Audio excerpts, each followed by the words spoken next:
Assalamualaikum warahmatullahi wabarakatuh. Perkenalkan kami dari kelompok 3 akan memaparkan tentang hasil review kami tentang manajemen dan komunikasi risiko.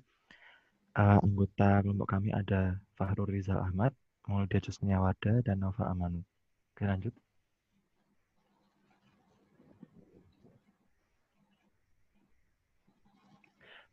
Untuk jurnal 1 yang kami review itu ada jurnal yang kami ambil dari ScienceDirect tentang kurang lebihnya itu tentang paparan pestisida di makanan yang populasinya itu diambil dari anak kecil dan bayi. Lanjut.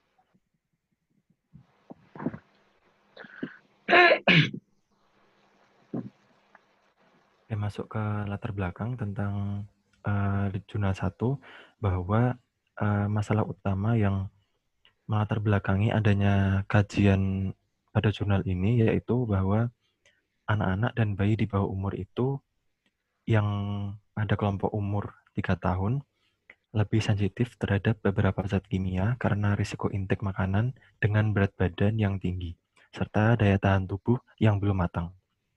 Oke, lanjut.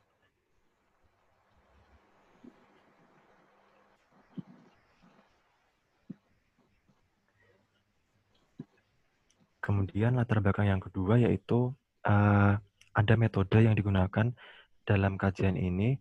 Ada dua, yaitu yang pertama penilaian kuantitatif risiko berdasarkan program monitoring, yang kedua yaitu studi total diet atau TDS multitahunan. Metode ini telah mencakup 500 jenis pestisida dan 300 jenis makanan. Kemudian untuk lokasi studi yang ada di jurnal ini, letak studi ini ada di negara Perancis dan hanya spesifik pada negara ini saja. Kemudian untuk metode yang akan dibahas, ada 5 subbab metode. Yang pertama, studi populasi dan data. Yang kedua, persiapan sampling dan makanan. Yang ketiga, residu pestisida dan analisis makanan. Yang keempat, proses analisis hasil dan skenario konsentrasi. Yang kelima, penilaian paparan diet dan karakterisasi risiko. Lanjut.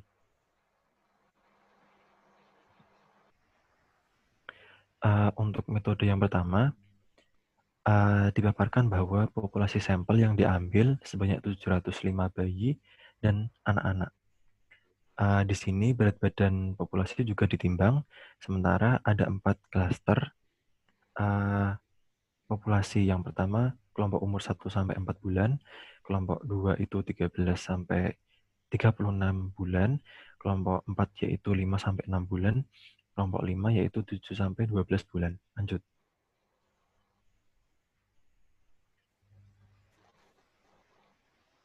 Metode yang kedua yaitu persiapan dan sampling makanan. Bahwa dari jurnal yang kami ambil itu sampel makanan diambil dari bulan Juli tahun 2011 sampai bulan Juli tahun 2012. Sebanyak 5.484 makanan diambil dari 128 toko yang berbeda.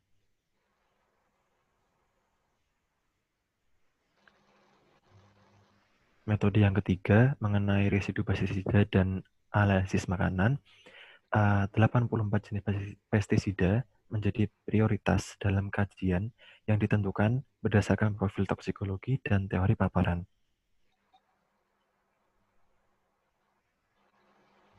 Metode yang keempat yaitu tentang proses analisis, hasil, dan skenario. Hanya hasil analisis yang berkaitan dengan koefisien variansi kurang dari 35% yang digunakan. Sementara terdapat 2 konsentrasi skenario, yaitu batas atas dan batas bawah. Lanjut.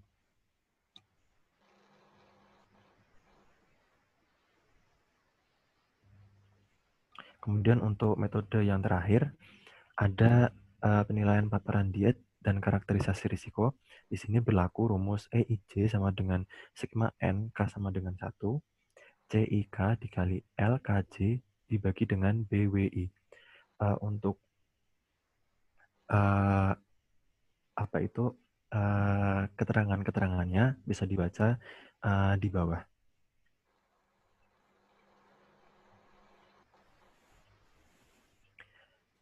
Paparan kronis dilakukan pada 431 pestisida yang relevan terhadap 4 kelompok usia yang tadi sudah saya paparkan. Kemudian risiko dikarakterisasi menjadi 281 pestisida. Sementara dari 150 jenis pestisida, hanya 17 jenis yang relevan terhadap penilaian paparan karena 17 tersebut itu yang terdeteksi pada kajian ini. Lanjut. Kemudian di slide ini ditampilkan tabel yang menuliskan bahwa jumlah-jumlah sampel, ada jumlah sampel makanan dan jumlah sampel pestisida dari 2 jenis makanan, yaitu yang pertama makanan bayi dan anak-anak, sementara yang jenis kedua yaitu makanan umum termasuk air minum. Kemudian kolom ketiga yaitu ada jumlah analisis, berdasarkan perhitungan tertentu didapatkan nilai tersebut. Sambil bisa disimak di dalam tabel. Oke, demikian dari metode. Bisa dilanjutkan dengan kelebihan dan kekurangan. Selanjutnya itu ada kelebihan dan kekurangannya. Untuk kelebihan yang pertama itu sampel makanan maupun objek penelitian dihitung dengan angka yang presisi. Yang kedua, pembahasan pada kajian ini sangat spesifik kepada rentang umur tertentu.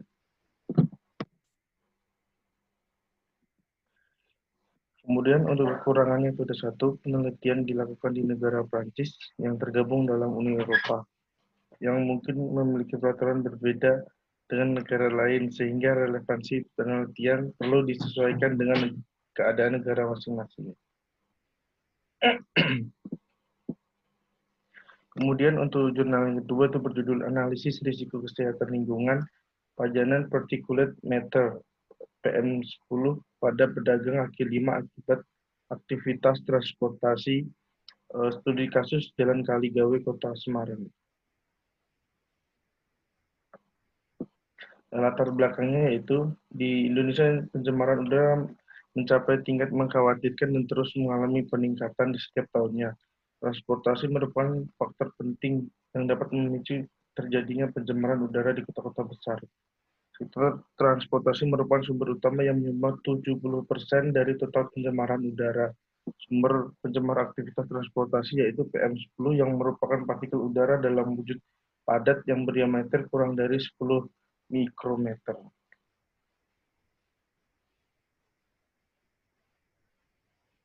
Kemudian latar belakang yang kedua, Kota Semarang merupakan salah satu kota besar yang mengalami pencemaran udara dari sektor transportasi berdasarkan pengukuran kualitas udara Kota Semarang oleh BLH Kota Semarang menunjukkan adanya peningkatan kadar debu di Jalan Kaligawe. Peningkatan tertinggi terjadi pada tahun 2014 yaitu kadar debu di Jalan Kaligawe sebesar 865 mikrogram per meter kubik dengan volume lalu lintas 6.819,35 cm per jam dan terdapat konsentrasi PM10 sebesar 588,2 mikrogram per meter kubik yang berarti melebihi baku mutu yang telah ditetapkan yaitu PP nomor 41 tahun 1999 dan SK Gubernur Jateng nomor 8 tahun 2001. Tingginya konsentrasi PM10 di Jalan Kaligawe dengan kondisi trotoar banyak pedagang yang berjualan, maka dilakukan penelitian untuk menganalisis risiko kesehatan lingkungan akibat dari paparan PM10 pada pedagang kaki lima.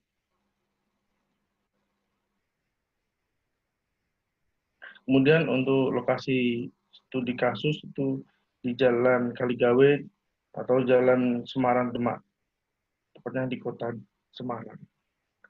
Selanjutnya dijelaskan oleh Jusnia.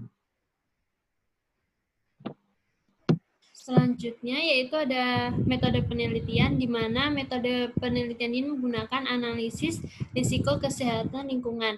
Dalam penelitian ini menggunakan subjek yaitu pedagang kaki lima yang berjumlah 53 orang di mana mereka berjualan di sepanjang sisi kiri dan kanan trotoar Jalan Kaligawe. Kemudian untuk data primer diambil dari 2 titik Jalan Kaligawe selama 1 jam di pagi dan sore hari. serta data sekunder berupa data kualitas udara ambien Kota Semarang dan data survei lalu lintas Kota Semarang.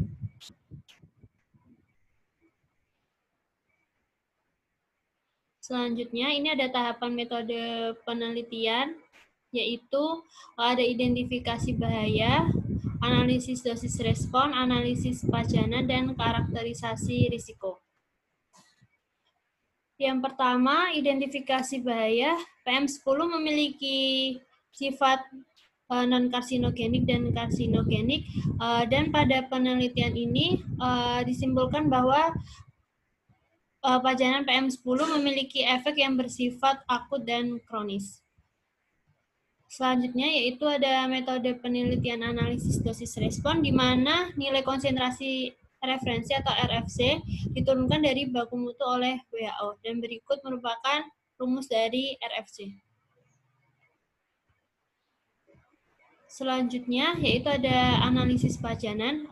Untuk menganalisa pajanan ini diperlukan beberapa variabel. Yang pertama yaitu konsentrasi PM10 di udara, kemudian ada laju asupan, lama pajanan, frekuensi pajanan, durasi pajanan, berat badan, periode waktu rata-rata, serta asupan. Untuk menghitung asupan atau intake, maka digunakan dari variabel-variabel yang diperoleh dari sebelumnya. Selanjutnya yaitu ada karakterisasi resiko, di mana merupakan langkah terakhir pada ARKL untuk mengetahui tingkat resiko untuk efek non-karsinogenik wajanan PM10 terhadap PKL. Nilai RQ ini akan melihat karakterisasi risiko pada PKL dengan risiko minimal, rata-rata, dan maksimal. Sehingga diperoleh nilai RQ rata-rata baik konsentrasi minimum, maksimum, atau rata-rata, yaitu dengan nilai RQ kurang dari 1, yang artinya bahwa pajanan tersebut dikatakan masih aman. Kemudian akan tetapi tidak menutup kemungkinan untuk seluruh populasi mengalami gangguan kesehatan dikarenakan masih terdapat beberapa nilai RQ yang lebih dari 1. Selanjutnya, nilai RQ lebih dari 1 didukung oleh pernyataan PKL yang mengalami gangguan kesehatan akibat debu berupa batuk, sesak nafas, iritasi mata, dan pusing. Selanjutnya yaitu ada karakterisasi risiko, di mana estimasi karakterisasi risiko ini bertujuan untuk memproyeksi tingkat risiko yang diterima oleh PKL pada beberapa tahun ke depan. Untuk konsentrasi PM10 dengan rata-rata tidak aman pada 15 tahun yang akan mendatang, akan tetapi dengan konsentrasi PM10 yang maksimum tidak akan aman pada 5 tahun mendatang. Sehingga diharapkan PKL menggunakan APD berupa masker dan mengurangi jam kerja harian agar gangguan kesehatan dapat diminimalisir. Selanjutnya ada kelebihan dari penelitian ini yaitu tahapan telah menggunakan data yang lengkap dan runtut, sehingga hasil yang didapatkan mudah untuk menentukan manajemen risiko yang akan dilakukan. Dan yang terakhir, ada kekurangan dari penelitian ini, di mana subjek penelitian hanya berjenis kelamin perempuan saja. Diharapkan untuk penelitian dapat digunakan jenis kelamin pria, serta diperluas lagi untuk seluruh masyarakat yang tinggal di daerah sekitar Jalan Kaligawe.